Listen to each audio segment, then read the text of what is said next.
kembali lagi di podcast SOG, Sobat Obrolan Geografi. Oke, ada pepatah yang mengatakan bahwa tak kenal maka tak sayang.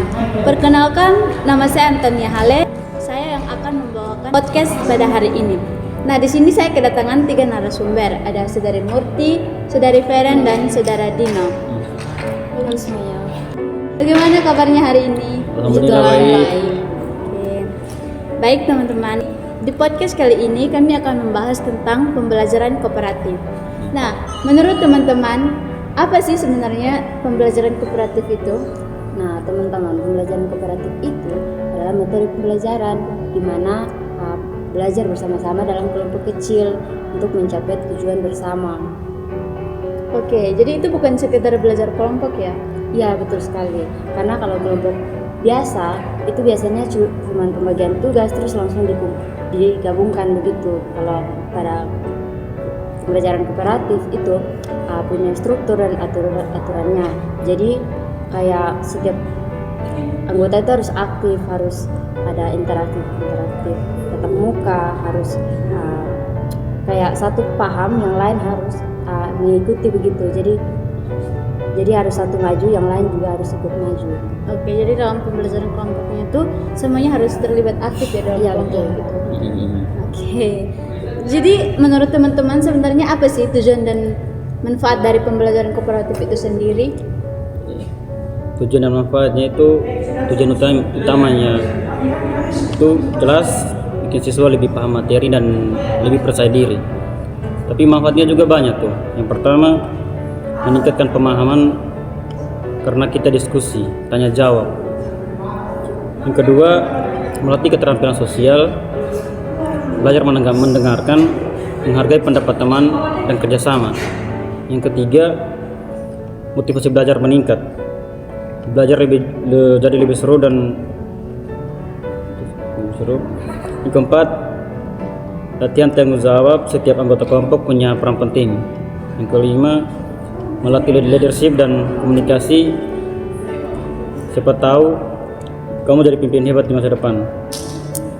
Oke, jadi itu tadi tujuan dan manfaatnya. Terus, jadi kalau ketika kita belajar kelompok, maka motivasi belajar kita itu semakin meningkat ya? Iya, betul sekali. Soalnya kalau dalam pembelajaran kooperatif itu kan belajarnya sama-sama, mau bertemunya itu sama-sama, jadi lebih seru. Oke. Nah, setelah tujuan dan manfaat tadi, kira-kira contoh metode apa saja sih yang biasa digunakan dalam pembelajaran kooperatif itu? Nah, kalau menurut saya sendiri, contoh dari pembelajaran metode kooperatif yang efektif atau yang mudah untuk digunakan itu mungkin seperti contohnya think pair share, di mana pertama kita mempelajari sendiri dulu, setelah itu kita berdiskusi bersama salah satu teman kelompok. Nah, hasil dari diskusi itu kita sharing kembali kepada anggota tim kelompoknya kita.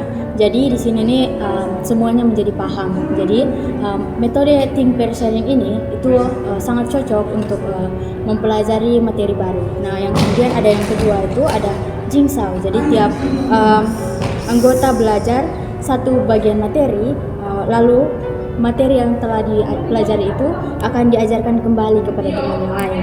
Jadi kayak bayangin kayak kita lagi memainkan puzzle. Jadi kayak setiap anggota itu memegang potongan-potongan puzzle. Ketika digabungkan maka akan menjadi sempurna. Seperti itu. Kemudian yang selanjutnya itu ada number head together, yaitu semua berdiskusi, tetapi salah satu dari antara semuanya itu harus bisa menjawab pertanyaan yang akan diberikan. Jadi semua anggota tim itu harus siap untuk menjawab pertanyaan.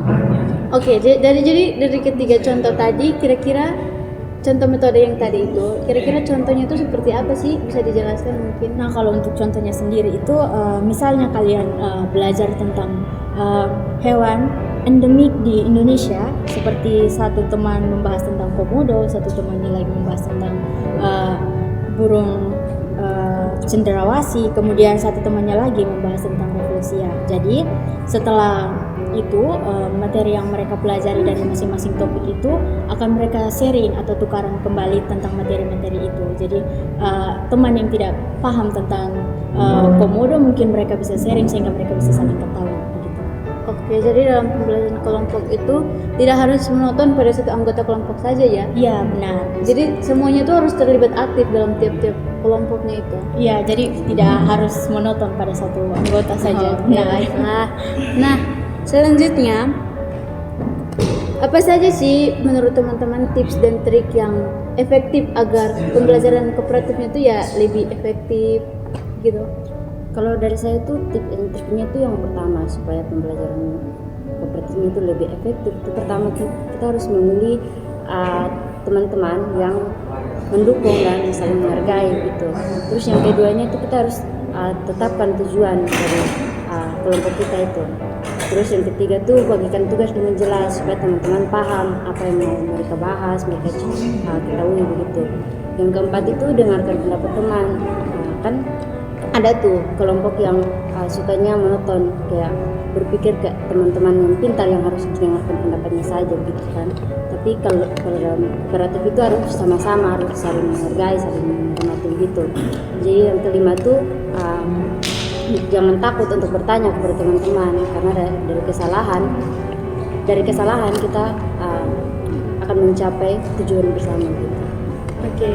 Jadi kalau kayak teman-teman yang egois yang mau menang sendiri itu kayaknya tidak terlalu gimana sih kalau masuk di pembelajaran Kalau di kooperatif itu kayak semuanya harus aktif, terlibat aktif Betul. seperti itu. tidak boleh Tidak hanya monoton pada satu orang saja begitu yang untuk Jadi kalau yang kayak egois itu enggak. ya, Ya, tidak gitu. Tidak dipakai. Oke lah. Oke, berikutnya menurut teman-teman apa sih yang paling seru dalam pembelajaran kooperatif itu? Nah, kalau menurut saya yang paling seru dari pembelajaran kooperatif itu bisa berdiskusi bersama, kemudian bercanda sambil belajar, terus saling tolong menolong dalam tim maupun kelompok tertentu. Nah, kemudian dari kadang tuh ada tuh yang siswa atau mahasiswa sendiri itu yang pemahamannya itu kan mungkin kurang ya. Nah, jadi dari pemahaman yang kurang itu mungkin ada teman-teman yang pemahamannya lebih luas tentang suatu materi, mereka tuh bisa saling sharing kembali atau bisa membantu teman yang kurang paham itu untuk memahami materi dengan lebih mudah dan lebih gampang. Jadi kayak belajar itu tidak lagi membosankan seperti itu. Jadi lebih makin seru ya kalau belajar itu sama-sama. Iya, kayak bayangin kalau kita main game bersama ditemani dalam kelas, jadi kayak kita bisa bermain sambil belajar bersama seperti itu. Selain seru, kita juga jadi paham materi dan tidak gampang lupa terhadap materi tersebut. Oke, baiklah. Itu mungkin tadi penjelasan yang singkat dari apa itu pembelajaran kooperatif menurut kami ya, menurut kami yang ada sini dan ketiga narasumber yang sudah hadir. Jadi teman-teman itu, jadi belajar bareng itu tuh bukan cuma seru, tapi itu bikin kita lebih paham, lebih percaya diri dan mengeluarkan pendapatnya kita tuh tidak perlu ragu-ragu lagi teman-teman. Oke, tidak disangka kita sudah di akhir podcast kita pada hari ini. Terima kasih kepada ketiga narasumber yang sudah meluangkan waktunya untuk hadir di podcast ini. Ya, terima kasih. Terima kasih juga sudah mendengarkan podcast SOG pada hari ini. Semoga podcast ini dapat berguna untuk kita semua. Kata-kata terakhir dari podcast ini adalah inti dari kooperatif itu bukanlah membagi pekerjaan, tapi membagi pemahaman. Jika satu orang mengerti tugas, kita membuatnya menjadi pemahaman bersama. Sekian podcast hari ini, sampai jumpa di podcast SOG berikutnya. Sampai jumpa. Dah, bye bye. Oke. Sahabat.